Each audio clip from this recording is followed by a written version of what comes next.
ओम महालक्ष्मी नमः। आप सभी का हमारे YouTube चैनल पर हार्दिक स्वागत है। आज सुने महालक्ष्मी जी की व्रत कथा।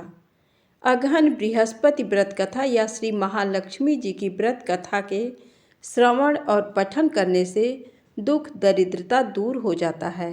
श्री महालक्ष्मी माता की कृपा से सुख संपत्ति ऐश्वर्य प्राप्त होता है। मन की समस्त इच्छाएं पूरी होती हैं। महालक्ष्मी माता के अनेक रूप तथा नाम हैं। आइए जानते हैं महालक्ष्मी माता की व्रत की कथा। भारतवर्ष के सौराष्ट्र देश में द्वापर युग की ये कहानी हुई है। सौराष्ट्र में उस समय भद्रश्रवा नाम के राजा थे। वे बड़े पराक्रमी राजा थे। 4 वेद, 6 शास्त्र, 18 पुराणों का उन्हें ज्ञान था। उनकी रानी का नाम सूरत चंद्रिका था।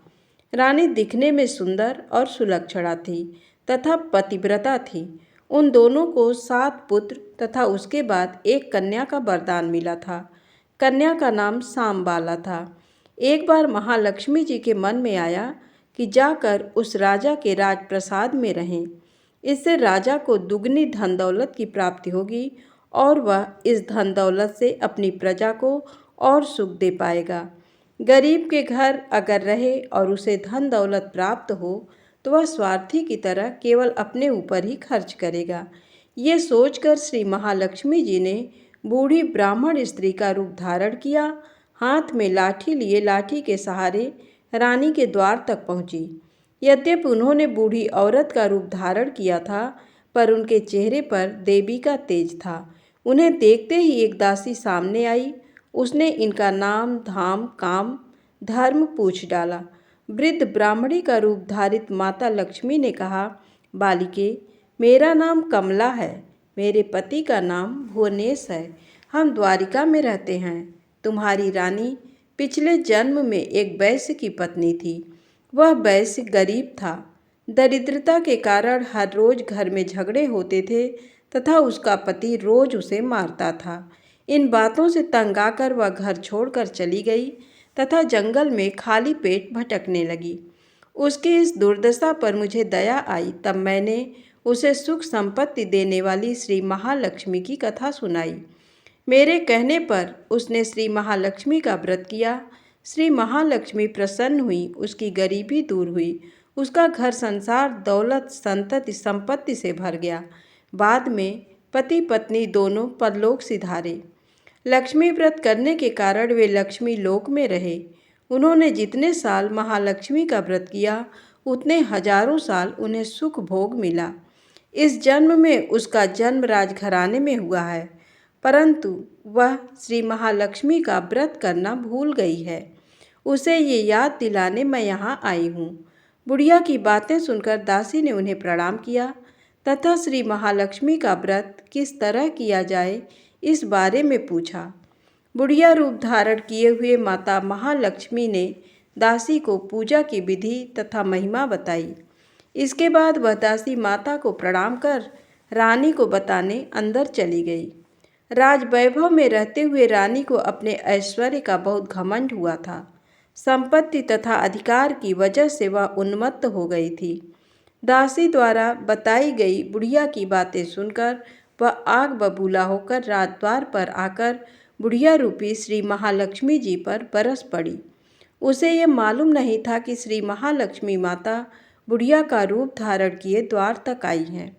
परंतु रानी का इस कदर रूखा बर्ताव तथा अपना अनादर देखकर माता ने वहाँ ठहरना ठीक नहीं समझा। वे वहाँ से चल पड़ी। राह में उन्हें राजकुमारी सांबाला मिली। उन्होंने सांबाला को सारी बात बताई। सांबाला ने अपनी ओर से श्री महालक्ष्मी माता से क्षमा मांगी। माता को उस पर दया आई। उन्होंने सांबाला को श्री महालक्ष्मी व्रत के बारे में बताया।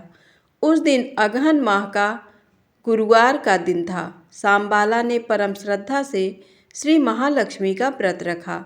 फलस्वरूप राजा सिद्धेश्वर के सुपुत्र मालाधर से उसका विवाह हुआ। वह धन दौलत ऐश्वर्य वैभव से माला माल हो गई। पति के साथ ससुराल में आनंद से दिन बिताने लगी। इधर श्री महालक्ष्मी का रानी पर प्रकोप हुआ। फलस्वरूप राजा भद्रश्रवा का राज्य एवं राज्य कारोबार नष्ट हो गया। यहाँ तक कि खाने के लाले पड़ गए। ऐसी हालात में एक दिन रानी ने राजा से निवेदन किया, हमारा दामाद इतना बड़ा राजा है, धनवान है, ऐश्वर्यशाली है, क्यों न उसके पास जाएं, अपना हाल उसे बताएं, वह जरूर हमारी मदद करेगा। इस बात पर राजा भद्रश्रवा दामाद के पास रवाना हुए। राज्य में पहुंचकर एक तालाब के किनारे थोड़ी देर विश्राम लेने के लिए ठहरे। तालाब से पानी लेते आते जाते दासियों ने उन्हें देखा। उन्होंने विनम्रता से उनकी पूछताछ की। जब उन्हें ये मालूम हुआ कि वे रानी सांबाला के पिता हैं, तो दौड़ते हुए जाकर उन्होंने रानी को सारी बात बताई। रानी ने दासी के हाथ राज परिधान भेजकर बड़े ठाठ से उनका स्वागत तथा आदर सत्कार किया, खान पान करवाया। जब वे लौटने लगे तो सोने की मोहरों से भरा घड़ा दिया। राजा भद्रश्रवा जब वापस लौटे तो उन्हें देखकर रानी सूरजचंद्रिका बहुत खुश हुई। उन्होंने सोने की मोहरों से भरे घड़े का मुंह खोल दिया, पर हाय भगवान, घड़े में धन के बदले कोयले मिले। ये सब श्री महालक्ष्मी के प्रकोप से हुआ। इस प्रकार दुर्दशा में और कई दिन बीत गए। इस बार रानी स्वयं अपनी कन्या के पास गई। वह दिन अगहन माह का अंतिम गुरुवार था। सांबाला ने श्री महालक्ष्मी का व्रत किया, पूजा की, अपनी माता से भी व्रत करवाया। इसके बाद रानी अपने घर आई। श्री महालक्ष्मी का व्रत रखने पर उसे फिर से अपना राजपाट, धन दौलत, ऐश्वर्य प्राप्त हुआ। वह फिर से सुख शांति आनंदमय जीवन बिताने लगी। कुछ दिनों बाद राजकन्या सांबाला अपने पिता के घर आई। उसे अपने घर देखकर सूरजचंद्रिका को पुरानी बातें याद आई। ये कि सांबाला ने अपने पिता को घड़ा भर कोयला दिया था और उसे तो कुछ भी नहीं दिया था। इसी कारण सांबाला को पिता के घर आने पर उसका कोई आदर आतिथ्य नहीं हुआ, बल्कि अनादर हुआ। पर उसने इस बात का बुरा नहीं माना। अपने घर लौटते समय उसने पिता के घर से थोड़ा नमक ले लिया। अपने घर लौटने पर उसके पति ने पूछा, अपने मायके से क्या लाई हो? इस पर उसने जवाब दिया, वहाँ का सार लाई हूँ। पति ने पूछा, इसका मतलब क्या हुआ? सांबाला ने कहा, थोड़ा धीरज रखें, सब मालूम हो जाएगा। उस दिन सांबाला ने सारा भोजन नमक डाले बिना बनाया और परोसा। पति ने खाना चखा, सारा खाना नमक बिना था, इसलिए स्वाद नहीं आया। फिर सांबाला ने थाली में नमक डाला, इससे सारा भोजन स्वादिष्ट लगने लगा। तब सांबाला ने पति से कहा, यही है वह मायके से लाया हुआ सार। पति को उसकी बात सही लगी। फिर वह दोनों हंसी मजाक करते हुए भोजन करने लगे।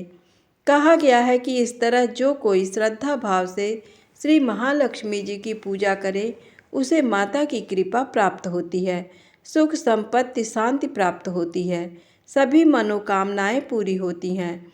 परंतु ये सब प्राप्त होने पर माता की पूजा को भूलना नहीं चाहिए। हर गुरुवार को व्रत पाठ अवश्य करना चाहिए। इस तरह श्री महालक्ष्मी की महिमा भक्तों की मनोकामना पूरी करती है। इस प्रकार श्री अगहन बृहस्पति व्रत कथा या श्री महालक्ष्मी की गुरुवार की कथा संपूर्ण होती है। धन्यवाद।